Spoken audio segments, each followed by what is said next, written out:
Hello friends, in the last lecture we have seen the different teeth profiles. ना हमने पिछले lecture में अच्छे से डिस्कस किया कि साइक्लोइडल टीथ प्रोफाइल एक्चुअली क्या होता है, इन्वोल्यूट टीथ प्रोफाइल क्या होता है। बाद में हमने साइक्लोइडल और इन्वोल्यूट टीथ प्रोफाइल्स को कंपेयर किया और हमने ये भी देखा कि इन्वोल्यूट प्रोफाइल ये साइक्लोइडल प्रोफाइल्स के ऊपर क्यों एडवांटेजियस है, क्यों साइक्लोइडल प्रोफाइल्स ये ऑब्सोलीट हो चुके हैं।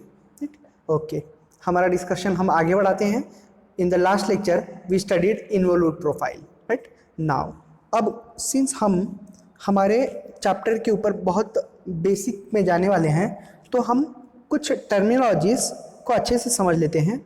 जैसे कि one of the terminology is velocity ratio.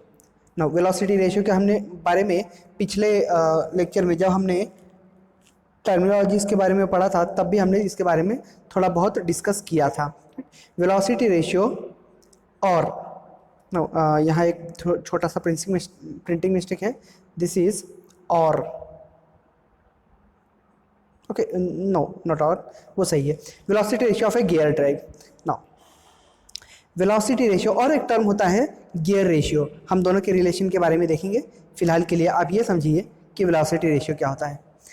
मान लीजिए कि हमारे पास गियर है, से मेशिंग गियर, हम इसे गियर एक कंसिडर कर लेंगे और so this is one of the gears, right? A pinion and a gear. Now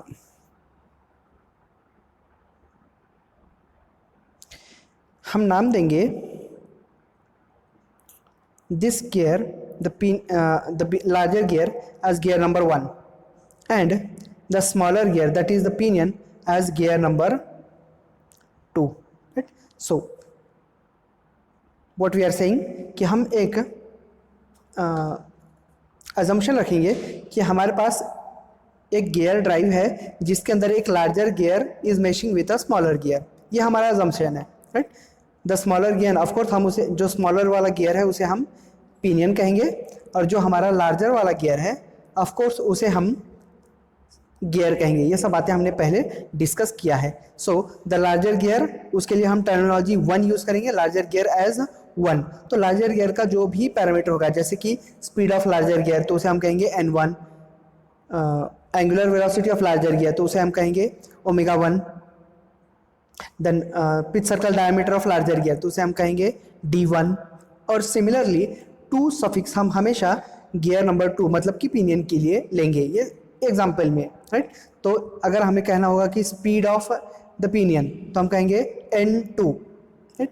number of teeth on pinion तो हम कहेंगे t2, angular velocity of pinion ω2, pitch circle diameter of pinion d2, right. So हमारा assumption है कि एक smaller gear is meshing with a larger gear, the larger gear is gear number 1 and the smaller gear is gear number 2, right. Okay भाई, तो अब हमारा discussion आगे बढ़ाते हैं। हमें पढ़ना है वेलोसिटी रेशियो।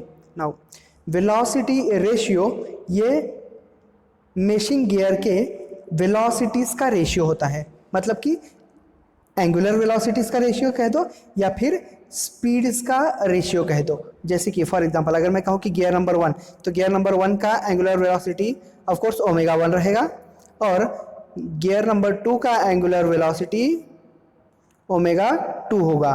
तो इनके अगर मैं रेशियो ले लूँ, सिंस गियर नंबर 1 और gear number 2 are both meshing with each other, then their ratio of angular velocity means ω1 upon ω2, इसे हम वेलोसिटी रेशियो कहेंगे। या फिर अगर मैं स्पीड के टर्म में ले लूँ तो n1 अपॉन n2 ये हमारा वेलोसिटी रेशियो होगा, राइट। तो हमने क्या समझा कि वेलोसिटी रेशियो ये 2 मेशिंग गियर के एंगुलर वेलोसिटी या फिर स्पीड्स के रेशियोज हैं, राइट। अब ज़रूरी नहीं है कि ω1 अपॉन ω2 ही हो, ω2 बाय ω1 भी हो सकता है, राइट ना। हमने क्या कहा कि velocity ratio is nothing but the ratio of angular velocities. अब ratio of angular velocities may be first gear upon pinion या फिर पिनियन अपॉन गियर हो सकता है, कुछ भी हो सकता है, लेकिन बात इतनी है कि velocity ratio is ratio of their velocities, right. अच्छा भाई, अब थोड़ी सी बात समझो। अब हमें मालूम है कि अगर हमने ओमेगा के टर्म्स में वेलोसिटी रेशियो को डिनोट किया तो हमें omega 2 by omega 1 equal to n2 by n1 मिलेगा। अब अगर हम डायमीटर्स के टर्म में डिनोट करते हैं तो क्या हम कह सकते हैं कि जो लीनियर वेलोसिटी होती है that is equal to pi d n1, है ना। लीनियर वेलोसिटी हम क्या कह सकते हैं, पाई पिच सर्कल डायमीटर d और n, और ये अगर लीनियर वेलोसिटी हम गियर नंबर 1 के लिए कंसीडर करें तो d1 n1 कह देंगे, है ना। पाई d1 n1 will be linear velocity for gear number 1, right. और अब गियर नंबर 2 मतलब कि पिनियन के लिए अगर हम लीनियर वेलोसिटी की बात करें तो that has also a relation pi d2 और n2, राइट। तो जो लीनियर वेलोसिटी ऑफ पिनियन होगा v2 वो होगा पाई d2 n2, और जो लीनियर वेलोसिटी ऑफ गियर होगा वो होगा v1 और वो होगा equal to pi d1 n1। लेकिन हमें ये मालूम है कि दोनों मेशिंग गियर्स के जो लीनियर वेलोसिटीज़ हैं वो सेम होते हैं, मतलब कि v1 और v2 सेम होंगे, और अगर v1 v2 सेम होंगे तो इसका मतलब पाई d1 n1 और पाई d2 n2 ये सेम होगा, राइट। तो इसके ऊपर से अगर हम रिलेशन बनाना चाहें तो क्या हम कह सकते हैं, इस d2 को यहाँ से निकाल करके इसके नीचे अगर लिख दें तो d1 अपॉन d2 मिलेगा हमें, और इज इक्वल टू n1 को यहाँ से निकाल के इसके नीचे लिख दें n1 n2 के, तो हमें क्या मिलेगा n2 बाय n1, राइट। तो क्या हम कह सकते हैं कि हमारे पास स्पीड के टर्म्स में रिलेशन मतलब कि n2 by n1 is equal to d1 upon d2 मिलेगा, राइट। तो हम अब ये भी कह सकते हैं कि velocity ratio can also be stated in terms of pitch circle diameters, right. अच्छा भाई, तो ये तो बात हो गई in terms of velocity, right. तो हमारे पास अब वेलोसिटी रेशियो के कितने रिलेशन आ गए, omega 2 upon omega 1 equals to n2 upon n1 equals to d1 upon d2, right. तो ये रिलेशन हो रहेगा, स्पीड और डायमीटर्स के टर्म में जब रहेगा तब वो उल्टा हो जाएगा, राइट। अच्छा भाई, अब ध्यान दो, अब अगर हम वो सेम केस फिर से लें तो हमें मालूम है कि ये हमारा गियर नंबर 2 है that is pinion, and this is gear number 1 that is our gear, so 1। Now अब हम बात करते हैं नंबर ऑफ टीथ के टर्म्स में। नाउ अगर हम कहें स्पीड्स के टर्म्स में तो हमारा n2 बड़ा है और n1 छोटा है ना। ऑफ कोर्स अगर हमारा पिनियन की साइज छोटी है तो speed of pinion will be more than speed of gear, मतलब कि n2 बाय n1 अगर मैं लूँ तो हमें रेशियो 1 से बड़ा ही मिलेगा, राइट ना। अगर हमारा पिनियन छोटा है, पिनियन का पिच सर्कल डायमीटर छोटा है और हमारा जो गियर है उसका डायमीटर, पिच सर्कल डायमीटर अगर बड़ा है तो ऑब्वियसली हमें n2 बाय n1 मतलब कि पिनियन का स्पीड ये न्यूमरेटर में है जो कि ज़्यादा है और गियर का स्पीड ये डिनोमिनेटर में है जो कि कम है, इसका मतलब हमें ये जो रेशियो मिलेगा वो रेशियो 1 से ज़्यादा मिलेगा, राइट। अच्छा भाई, अब इस रिलेशन को हम थोड़ा सा और समझते हैं। Again same relation 1 and 2, right, gear and pinion. अब डायमीटर्स के टर्म में हमने क्या कहा था कि फर्स्ट टर्म हमारा n2 बाई n1 ये हमें 1 से बड़ा देगा और ये इक्वल होगा d1 बाय d2 के, ये तो हमने प्रूव किया, राइट। सो d1 अपॉन d2। अब क्या हम कह सकते हैं कि pitch circle diameter first gear का पिच सर्कल डायमीटर ये पिनियन से बड़ा होगा, मतलब कि ये भी 1 से इक्वल ही होगा, राइट। और ये इक्वल होगा अगर हम नंबर ऑफ टीथ के टर्म्स में बात करें तो number of teeth on gear that is t1 upon number of teeth on pinion that is t2, right. तो अब हमने इसी रेशियो को, वेलोसिटी रेशियो को नंबर ऑफ टीथ के टर्म्स में डाल दिया, राइट। तो अब हम कह सकते हैं कि ये जो t1 अपॉन t2 है ये भी 1 से बड़ा होगा, right, since pitch circle diameter of gear, that is first gear, is more then the number of teeth on gear 1 will be obviously more as compared to number of teeth on gear 2, right? तो obviously T1/T2 हमें बड़ा ही मिलेगा। अच्छा भाई, तो अब हमें जो T1/T2 मिला है, अगर मैं इस रेशियो को, जो हमारा वेलोसिटी रेशियो है, उस रेशियो को अगर मैं नंबर ऑफ टीथ के टर्म्स में निकालता हूं तो उसे हम कहेंगे गियर रेशियो, राइट? तो क्या कहा हमने कि velocity ratio is nothing but the ratio of velocities or speeds, and one more term, that is the gear ratio, and gear ratio is the ratio of number of teeth, right? लेकिन इनके बीच का relation क्या है? अगर हम number 1 number 2 gear number 1 and gear number 2 को अगर हम अज्यूम करते हैं कि they are mating with each other, in that case उनके जो स्पीड्स या फिर एंगुलर वेलोसिटीज या फिर पिच सर्कल डायमीटर्स या फिर नंबर ऑफ टीथ का रिलेशन होगा वो कुछ इस तरह से होगा, दैट इज ω2/ω1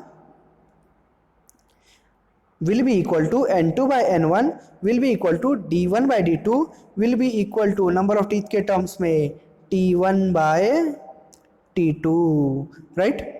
अच्छा भाई, तो अब हम कह सकते हैं कि जो T1/T2 है वो भी रिलेशन, वो भी रेशियो हमारा n2/n1 ही होगा, पर वो उसका रेसिप्रोकल होगा, राइट? तो क्या हम कह सकते हैं कि अगर हम T1/T2 को गियर रेशियो कह रहे हैं तो वेलोसिटी रेशियो को अगर मैं VR से डिनोट करता हूं तो velocity ratio is reciprocal of gear ratio. Gear ratio को अगर मैं GR से डिनोट कर दूं तो वेलोसिटी रेशियो और गियर रेशियो तो एक दूसरे के इनवर्स रहेंगे, रेसिप्रोकल रहेंगे, राइट? मतलब कि वेलोसिटी रेशियो अगर 0.5 आता है तो जो गियर रेशियो है वो 2 होगा, राइट? अच्छा भाई, तो वेलोसिटी रेशियो और गियर रेशियो का ये रिलेशन हुआ। और सिंपल टर्म्स में अगर हम डिफाइन करें तो क्या कह सकते हैं? Velocity ratio is nothing but the ratio of angular velocities of two meshing gears, and gear ratio is nothing but the ratio of number of teeth of two meshing gears, but velocity ratio and gears ratio are reciprocal of each other, right? तो भाई ये तो बात हो गई velocity ratio की। आगे बढ़ते हैं और देखते हैं एक terminology, that is velocity of sliding. अब जब हम वेलोसिटी ऑफ स्लाइडिंग की बात करते हैं तो पहले उसे डिफाइन कर लेते हैं। The velocity of sliding is the velocity of one tooth relative to its mating tooth along the common tangent at the point of contact। Point of contact के ऊपर, मतलब कि अगर हम इस फिगर को हमने पहले बहुत बार एनालाइज किया है, पॉइंट ऑफ कॉन्टैक्ट यही पॉइंट है हमारा, है ना? कहीं पर भी पॉइंट ऑफ कॉन्टैक्ट हो उस पॉइंट पे जो हमारा कॉमन नॉर्मल होगा, तो कॉमन नॉर्मल तो यही है, राइट? जो कॉमन नॉर्मल होगा पॉइंट ऑफ कांटेक्ट के ऊपर, जो कॉमन नॉर्मल होगा वहां पर जो भी रिलेटिव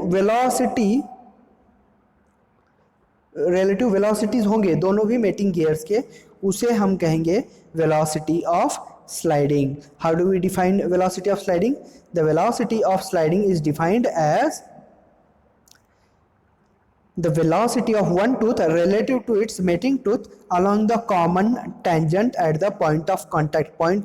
point of contact के ऊपर जो common tangent है, common tangent के along जो mating gears हैं उनके velocities को, उनके velocities के बीच का जो relative velocity है उसे हम velocity of sliding कहेंगे। अब इस वेलोसिटी ऑफ स्लाइडिंग को हम थोड़ा सा और समझने की कोशिश करते हैं। Okay,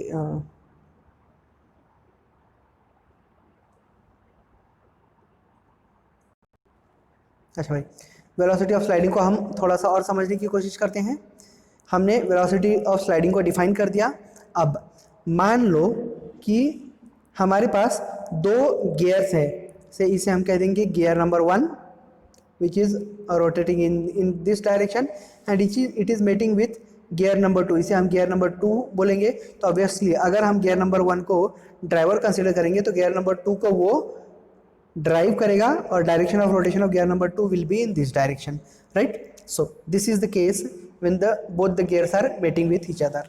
now can I say that gear number 1 will have an angular velocity of omega 1 and gear number 2 will have an angular velocity of omega 2, right? So omega 1 and omega 2 are angular velocities of both mating gears. Now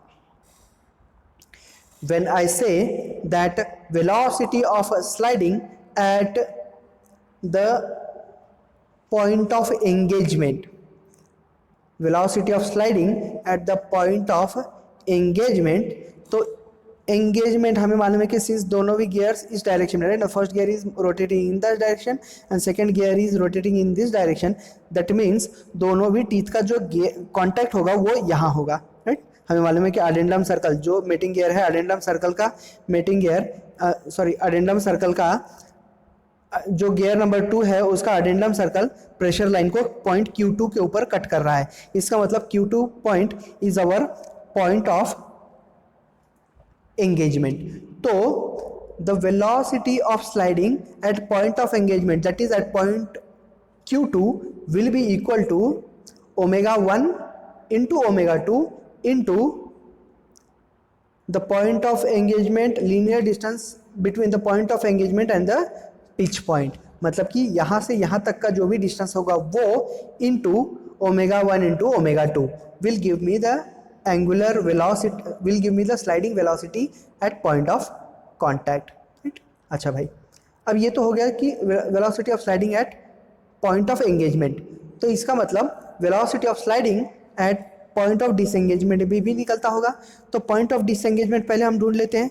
हमें मालूम है कि since gear number 1 इस direction में move हो रहा है, gear number 2 इस डायरेक्शन में मूव हो रहा है, omega 1 is angular velocity of gear number 1, omega 2 is angular velocity of gear number 2, that means the addendum circle of gear number 1 is cutting the pressure line at point Q1, इस point पे, right. तो ये point हमारा point of disengagement हुआ।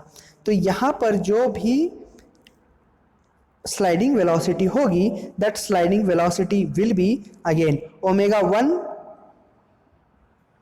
Plus omega 2, omega 1 plus omega 2, so make a correction, यहाँ multiplication नहीं है, omega 1 plus omega 2 into the distance from Q1 to pitch point P। जब हम पॉइंट ऑफ डिसएंगेजमेंट के ऊपर निकालेंगे तो डिसएंगेजमेंट से पिच पॉइंट तक का डिस्टेंस, और एंगुलर वेलोसिटीज क्या होंगे, omega 1 plus omega 2 if they are rotating in same direction, and अगर अपोजिट डायरेक्शन में होंगे तो अपोजिट डायरेक्शन में हम माइनस ले लेंगे, राइट।